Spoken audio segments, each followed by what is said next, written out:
ఈరోజు 77వ గణతంత్ర దినోత్సవాన్ని మనం CWJF 2843 ఆధ్వర్యంలో జరుపుకుంటున్నందుకు సంతోషంతో మన ఖమ్మం ప్రెస్ క్లబ్ అధ్యక్షులు అంతోటి శ్రీనివాస్ గారికి శుభాకాంక్షలు తెలుపుతూ నా తోటి పాత్రికేయ మిత్రులకు అందరికీ ధన్యవాదాలు తెలుపుతున్నాను.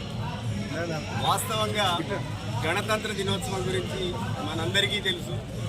ఇది మాట్లాడే స్వేచ్ఛనిచ్చింది, మనకి రాసే స్వేచ్ఛనిచ్చింది, అన్ని రకాల స్వేచ్ఛను కల్పించిన ఈ గణతంత్ర దినోత్సవం రోజు మనం జర్నలిస్టుల గురించి మాట్లాడుకోవడం అనేది చాలా దురదృష్టకరం. ఈరోజు జర్నలిస్టు మిత్రులు చాలా రకాల బాధల్లో కష్టాల్లో ఉన్నారు. వాళ్ళని ఈ ప్రభుత్వాలు పట్టించుకోవట్లేదు.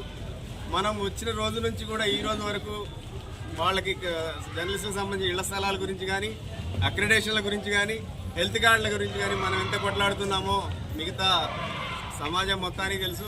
మన తోటి దురదృష్టవశాత్తు మన తోటి మిత్రులు కలిసి రావట్లేదు. అయినా పర్లేదు, మన పోరాటం అనేది ఆపము.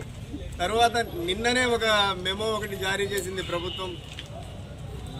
వర్కింగ్ జర్నలిస్టు అనే ప్రతి ఒక్కళ్ళకి అక్రిడేషన్ సదుపాయం ఉండాలి.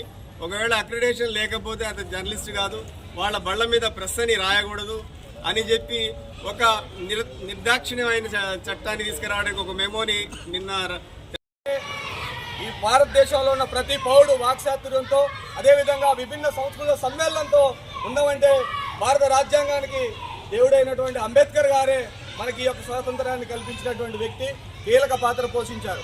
అంబేద్కర్ గారిని మనం జీవితాంతం కూడా గుర్తుపెట్టుకోవాలి. ఎందుకంటే స్వేచ్ఛ, సమానత్వం, న్యాయం, క్రమశిక్షణ, విద్య, ఉపాధి అన్ని విధాలుగా ఉన్నటువంటి స్వేచ్ఛలన్నిటికి కూడా కేంద్ర బిందువు అయినటువంటి బిఆర్ అంబేద్కర్ గారు రాసినటువంటి రాజ్యాంగం